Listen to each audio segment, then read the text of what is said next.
Hello guys, तो आ चुके हैं स्टडी पॉइंट कोचिंग क्लासेस से। इस वीडियो में हम चालू करेंगे एक्सरसाइज 10.2।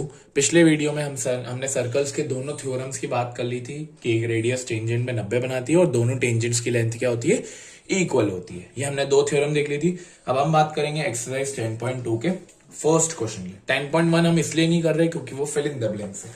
चलिए question number 1। From the point Q the length of the tangent of a circle is 24 centimetre. हमें टेंजेंट की लेंथ दी हुई है 24 centimetre and the distance of Q from the centre.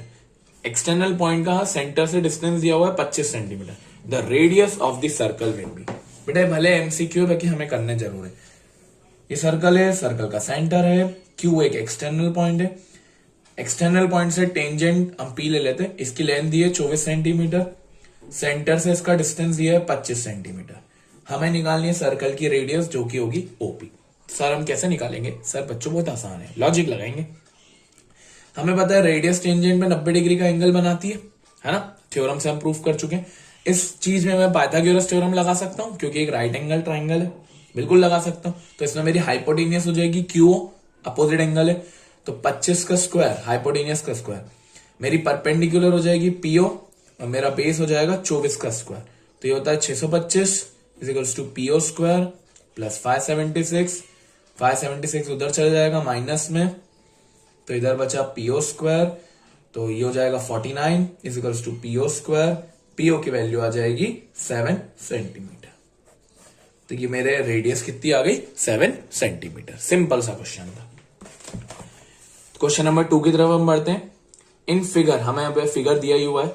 In figure if TP and TQ are the two tangents, ठीक है, with centre O, ठीक है, and POQ 110 है, then PTQ will be equals to. हमें ये निकालना है PTQ। देखिए बहुत आसान क्वेश्चन है, कैसे करेंगे देखिए।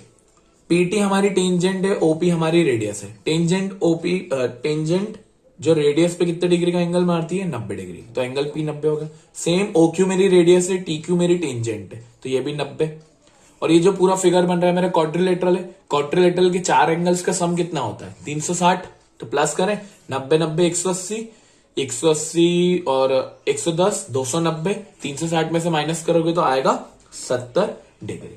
तो ये ऐसे कुछ क्वेश्चन करना पड़ता है, बहुत आसान क्वेश्चन था।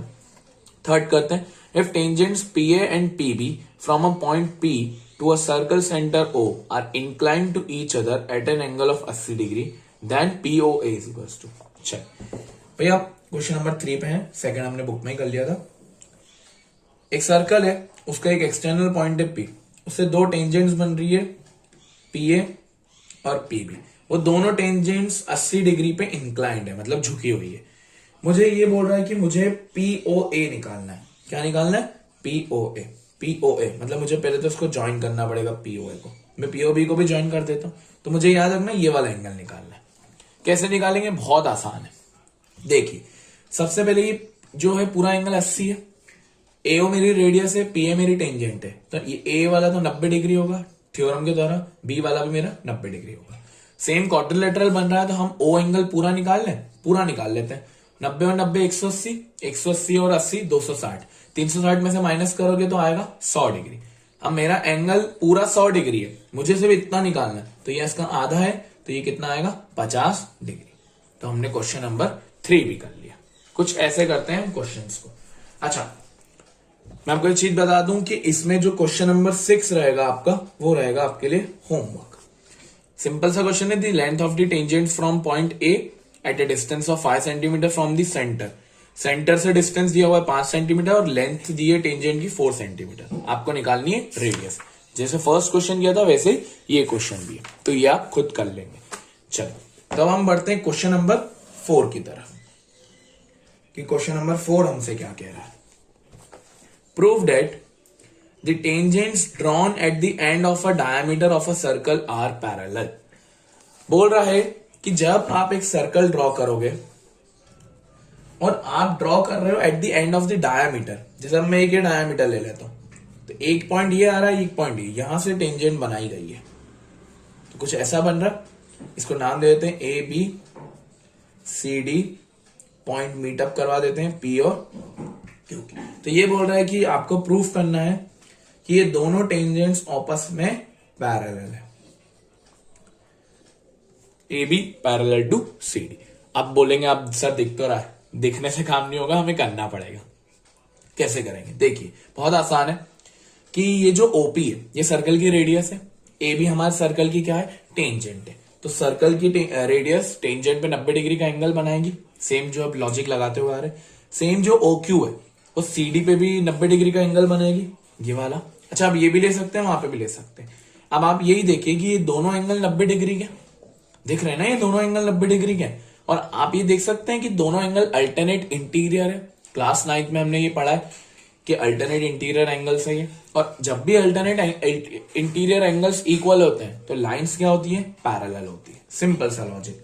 तो अगर मैं प्रूफ करूं मुझे कुछ ऐसा लिखना चाहिए, angle P is equals to 90, angle Q is equals to 90, sorry उसका नाम हम कर देते हैं जैसे OPA एंड OQD, दोनों 90 डिग्री होंगे। क्यों होंगे 90 डिग्री? क्योंकि हमें पता है थ्योरम 10.1 हमसे ये कहती है दोनों 90 डिग्री हो गए। मतलब मैं ऐसा बोल सकता हूं कि OPA is equals to OQD है, दोनों का मेजरमेंट सेम ही है। OPA is equals to OQD and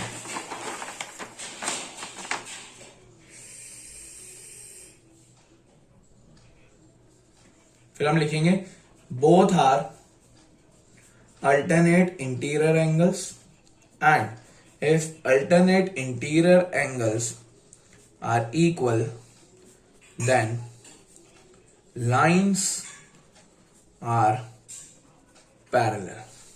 तो मैं लिख सकता हूं कि AB will be parallel to CD। ऐसे क्वेश्चन करते हैं, ठीक है। चलो हम बढ़ते क्वेश्चन नंबर 7 की तरफ। अच्छा ये जो 5 वाला है ये वाला नहीं आता है एग्जाम में, बहुत आसान मतलब सिंपल सा क्वेश्चन का मतलब पता है क्या है कि हमें पता है कि अगर एक सर्कल है उसका सेंटर है वो टेंजेंट पे 90 डिग्री मारेगी, ये हमें पता है ना। वो ये बोल रहा है कि prove that the perpendicular at the point of contact to the tangent, मतलब ये तो परपेंडिकुलर है ही, पासेस थ्रू द सेंटर, मतलब हमें बस ये बताना है कि सेंटर से पास होगा। बहुत आसान क्वेश्चन है ये, आप नहीं भी करेंगे तो चलेगा, ठीक है। क्वेश्चन नंबर 6 होमवर्क दे दिया मैंने, हम बढ़ते क्वेश्चन नंबर 7 की तरफ। टू कोसेंट्रिक सर्कल, कोसेंट्रिक मतलब जिनका सेंटर एक ही है, of radius 5 centimetre and 3 centimetre, एक बड़ा एक छोटा है। Find the length of the chord, chord की लेंथ निकालनी है, of the larger circle which touches the smaller circle. अच्छा क्वेश्चन है। क्वेश्चन नंबर 7, सबसे पहले हम एक छोटा सर्कल बनाते हैं जिसका सेंटर लेते हैं, छोटे सर्कल की रेडियस कितनी है? 3 सेंटीमीटर। बड़ा सर्कल बनाते हैं जिसका सेंटर O ही रहेगा और बड़े सर्कल की रेडियस कितनी है? 5 सेंटीमीटर। तो मैं लिख भी देता हूं कि लार्जर की 5 सेंटीमीटर है, स्मॉलर की 3 सेंटीमीटर। अब हमें एक कॉर्ड की लेंथ निकालनी है, find the length of the common chord of the larger circle, मतलब वो लार्जर सर्कल पे है, विच टचेस द स्मॉलर सर्कल, जो स्मॉलर सर्कल को टच कर रही है। तो क्या कुछ ऐसी नहीं होगी? ए बी नाम देता हूं मैं इसको, आप ही देखिए ए बी कॉर्ड है लार्जर सर्कल की, कॉर्ड मतलब वो दो पॉइंट्स को ज्वाइन होती है और स्मॉलर सर्कल को टच भी कर रही है पी पॉइंट पे। और आप एक चीज देख रहे हैं, ये जो ए बी है छोटे वाले सर्कल की टेंजेंट है, एक ही पॉइंट पे टच हो रहा। मैं ओपी को ज्वाइन कर देता हूं। ओपी मेरी कितनी सेंटीमीटर है? 3 सेंटीमीटर है, बोला था छोटे सर्कल की रेडियस 3 सेंटीमीटर है। मैं ओबी को ज्वाइन कर देता हूं क्योंकि ये मेरे सर्कल बड़े सर्कल की रेडियस है जो कितनी है? 5 सेंटीमीटर। मुझे क्या निकालना है? मुझे निकालना है ए बी की लेंथ। आप ही देखिए, मुझे पता है कि सर्कल छोटे वाले सर्कल की रेडियस टेंजेंट पे कितने डिग्री का एंगल बनाएंगी? 90 डिग्री का। तो 90 डिग्री का एंगल बना रही है तो मैं काम नहीं कर सकता हूं, इसमें पाइथा लगा देता हूं। तो पाइथा से मेरी हाइपोटेनियस हो जाएगी ओबी का स्क्वायर, परपेंडिकुलर हो जाएगी ओपी का स्क्वायर प्लस पीबी का square. H square is equals to P square plus B square. OB का स्क्वायर 5 का स्क्वायर 25, ओपी 3 का स्क्वायर 9 प्लस पीबी स्क्वायर। 9 उधर चले जाएगा तो माइनस हो जाएगा, 16 आ गया पीबी स्क्वायर। तो पीबी की वैल्यू आ जाएगी √16 मतलब 4 सेंटीमीटर। अब पीबी मतलब मेरी कितनी आ गई? 4 सेंटीमीटर। मुझे क्या निकालनी थी? A B. तो एपी और पीबी आपस में इक्वल होंगे तो ये भी 4 सेंटीमीटर ही होगा। या आप डबल भी लिख सकते हैं। तो मैं लिखूंगा A B is equals to 4 into 2, इतना 4 है तो इसका डबल, तो ए बी की लेंथ कितनी आ गई 8 सेंटीमीटर। कुछ ऐसे करते हैं हम क्वेश्चंस को, ठीक है। आई होप आपको क्वेश्चन क्लियर हो गया होगा। अब हम बढ़ते हैं क्वेश्चन नंबर 8 की तरफ। चलिए तो हम बढ़ते हैं क्वेश्चन नंबर 8 की तरफ। A quadrilateral ABCD is drawn to circumscribe a circle. Circumscribe का मतलब होता है वो सर्कल के अंदर है। Prove that AB plus CD is equals to AD plus BC. ये है मेरा फिगर। इस फिगर को सबसे पहले मैं बना लेता हूं। चलिए डायग्राम मैंने बना लिया है। क्वेश्चन बहुत आसान है, बस हल्का सा लॉजिक लगेगा। देखिए हमें ये प्रूव करना है और हमें ये फिगर दिया हुआ है। आप मुझे एक चीज बताइए, इस सर्कल के आपको टेंजेंट्स क्या क्या दिख रही है, खुद ही सोचिए। A B C D A B B C C D D है। ए बी पी पे टच कर रही है, ये क्यू पे, आर पे, एस पे। हमें ये प्रूफ कर, पहले थोड़ा सा लॉजिक लगाइए। मुझे ए बी बनाना है और बीच में प्लस भी होना चाहिए। हाँ, ए बी आपको दिख रहा है किससे बन रहा है, एपी और पीबी से, और सी डी देखेंगे तो सी आर और डी आर से। सर ये कैसे करेंगे, बहुत आसान है, समझिए। क्या मैं ऐसा लिख सकता हूं कि ये जो ए पॉइंट है मेरा, ये सर्कल का एक्सटर्नल पॉइंट है। हाँ जी सर, दिख रहा है बिल्कुल। अगर सर्कल का सेंटर ले लेते हैं अपन ओ, तो ये तो बाहर वाला पॉइंट है। और भैया हमने एक थ्योरम पढ़ी है कि जब भी एक सर्कल के एक्सटर्नल पॉइंट से टेंजेंट्स ड्रॉ करी जाती है तो वो उन दोनों टेंजेंट्स की लेंथ इक्वल होती है। तो अगर ए पॉइंट है, इससे दो टेंजेंट्स दिख रही है आपको, एपी एएस दिख रही है, एपी और एएस, तो ये दोनों इक्वल नहीं होगी बच्चों, क्योंकि थ्योरम हमसे ये कहती है। तो A P is equals to A S. मैं इसमें रीजन क्या लिखूंगा, रीजन अभी साथ में ही लिखेंगे, सबका आएगा इस कारण से।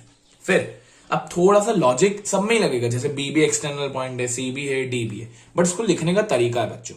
जैसे हमने एपी लिख लिया ना, अब हमें क्योंकि 2 मिनट समझना, हमें क्योंकि ए बी बनाना है, लिखा है ना A B plus C D, तो इस साइड पे ए बी बनाने वाला ही होना चाहिए। मतलब एपी का साथी कौन है, पीबी। अगर हम एपी और पीबी को ऐड करेंगे तो ये तो जाके ए बी बनेगा, सही बात है ना। एपी और पीबी को ज्वाइन करेंगे तो ए बी बनेगा। तो अगर मैं बी पॉइंट से लू, तो बी पॉइंट से मुझे पहले पीबी लिखना पड़ेगा, एपी प्लस पीबी, वो किसके बराबर होगा, बी क्यू के, क्योंकि बी मेरा एक्सटर्नल पॉइंट है। अब अगर सी पॉइंट से लिखूं मैं, सी पॉइंट से आप समझना, क्योंकि मुझे सी डी बनाना है। इस साइड पे देखना बच्चों, मैं इस चीज की बात कर रहा हूं, ये A B plus C D की, उस साइड की बात नहीं कर रहा हूं मैं, किसकी बात कर रहा हूं, A B plus C D की। हमारा ए बी बन चुका है, एपी प्लस पीबी बन चुका है हमारा, हम ऐड कर देंगे। हमें अब बनाना है सी डी, तो सबसे पहले अब सी पॉइंट देखो, सी डी बनाने के लिए सी आर और डी आर, तो सबसे पहले मैं क्या लिखूंगा, सी आर बराबर, सी पॉइंट है तो सी आर बराबर C Q, external point C है। इसमें मैं डी लिखूंगा तो मैं लिखूंगा D R is equals to D S. ये लिखने का तरीका होता है कि क्योंकि हमें इस साइड वालों को ऐसा बनाना, इस कारण से।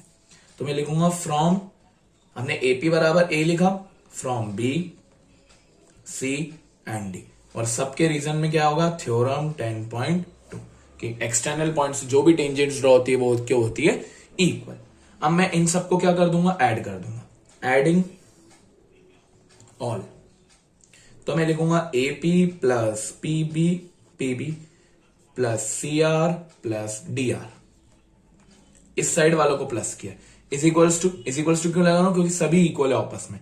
ए S plus B Q plus C Q plus D S, left वालों को इधर प्लस कर दिया, राइट वालों को इधर। एपी प्लस पीबी कितना हो गया, A B, C R plus D R कितना हो गया आपका, C D, C R plus D R. अब A S plus B Q, A S कहा भैया, A S plus B Q काम नहीं है, A S plus D S हो सकता है, A S plus D S, तो वो हो जाएगा ए डी, एंड बचा क्या, B Q plus C Q, B Q plus C Q, तो वो क्या बना, बी सी। आप चेक कर लीजिए, आपका प्रूफ हो चुका होगा, हैंड्स प्रूफ्ड।